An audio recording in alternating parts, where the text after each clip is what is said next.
कहानी भरतपुर गांव की है। ये गांव बहुत ही पिछड़ा हुआ होता है। इसकी वजह सरकार नहीं बल्कि यहाँ के नेता और मुखिया ये सब होते हैं, जिनकी देखरेख में ये गांव होता है।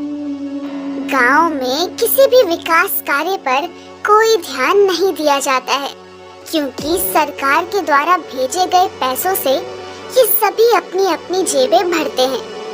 एक दिन गांव के कुछ लोग आपस में बातें कर रहे होते हैं और उनमें से एक आदमी बोलता है, ना जाने हमारे इस गांव का विकास कब होगा।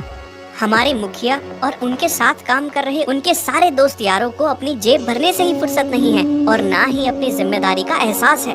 हाँ, हम कर भी क्या सकते हैं। इतने में उसी गांव में रहने वाली बूढ़ी औरत कमला काकी अपने छोटे बेटे अजय के साथ गुजर रही होती है। सामने पूरी सड़क टूटी फूटी होती है, जिसके कारण वो गिर जाती है। उनके हाथ में जो थैला होता है, जिसमें हरी सब्जियां, दाल और राशन का कुछ सामान होता है, वो गिर जाता है। ये सब देखकर कमला काकी रोने लगती है और न जाने इस गांव के हालात कब सुधरेंगे, कब यहाँ के रोड बनेंगे, कब बिजली पानी की सुविधा आएगी। इतने में ये बात उसके बड़े बेटे विजय तक पहुँचती है। वो अपनी माँ के पास जा ही रहा होता है कि इतने में कमला अपने छोटे बेटे के साथ घर पहुँचती है। विजय का छोटा भाई अजय उसे सारी बातें बताता है।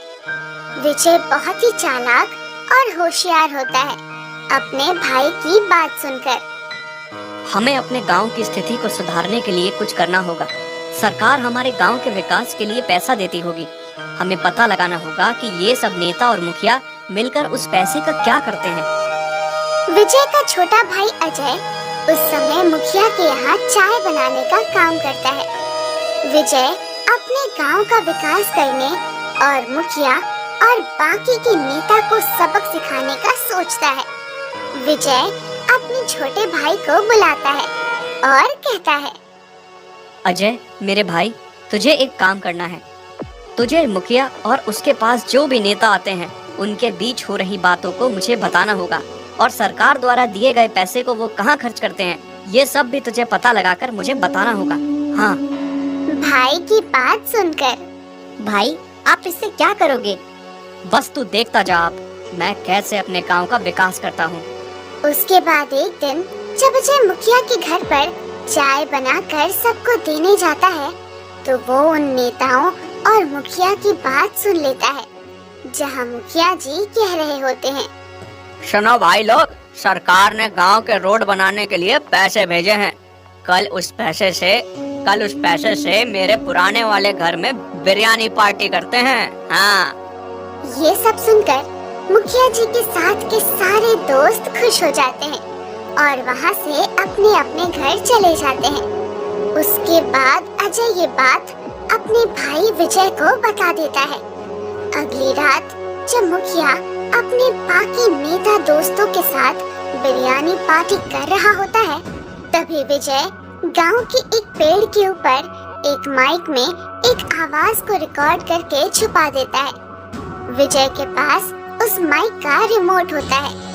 विजय के रिमोट दबाते ही पेड़ से जोर जोर से एक आवाज आती है, सुनो भाइयों, सुनो गांव वालों, हमारे मुखिया जी और उनके साथ काम कर रहे उनके सारे दोस्त हमारे गांव के विकास के पैसे से उनके पुराने घर में बिरयानी पार्टी कर रहे हैं।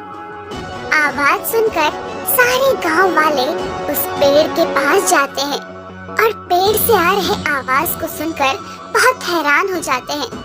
तभी उनमें से एक वहीं खड़ा आदमी बोलता है, ये पेड़ कैसे बोल सकता है? पता नहीं भाई, ये क्या हो रहा है हमारे गांव में। अभी तो हमें चलकर देखना ही पड़ेगा कि पेड़ जो बोल रहा है वो सच भी है या नहीं। हाँ।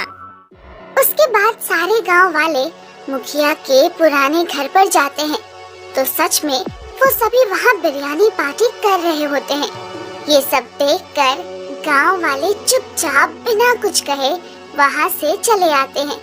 ऐसे ही कुछ दिन बीत जाते हैं। और एक दिन फिर से सरकार के द्वारा गांव के विकास के लिए पैसे आते हैं। इस बार मुखिया को थोड़ा डर लग रहा होता है उन पैसों को खर्च करने में। तभी उसका एक दोस्त बोलता है, मुखिया, इतना डर भी ठीक नहीं है। किसी ने गलती से उस दिन हमें पार्टी करते हुए देख लिया होगा। अब ऐसा नहीं होगा, चल पार्टी करते हैं।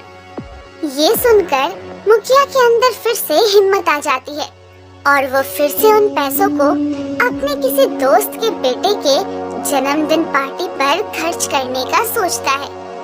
अजय फिर से ये बात अपने भाई को बता देता है। ये सुनते ही विजय फिर से पहले की तरह माइक में अपनी आवाज रिकॉर्ड करके माइक को पेड़ के बीचों बीच पत्तों में छुपा देता है और फिर से रात होते ही पेड़ से आवाज आने लगती है। गांव वाले फिर से इकट्ठा हो जाते हैं और आवाज सुनकर, लगता है ये कोई जादुई पेड़ है जिसे पहले से ही सब पता चल जाता है। पता नहीं ये जादुई पेड़ है या नहीं, पहले वहाँ चलते हैं। सारे गांव वाले पेड़ के बताए हुए जगह पर जाते हैं जहाँ सच में मुखिया और उसके सारे दोस्त जन्मदिन पार्टी कर रहे होते हैं। गांव वालों को वहाँ देखकर मुखिया की नजर नीचे हो जाती है। गांव वाले इस बार भी कुछ नहीं कहते हैं। कुछ दिन ऐसे ही बीत जाते हैं और यह बार बार होने लगता है। कुछ दिनों बाद मुखिया अपने दोस्तों से कहता है, दोस्तों, मैं आप सबसे एक बात कहना चाहता हूँ।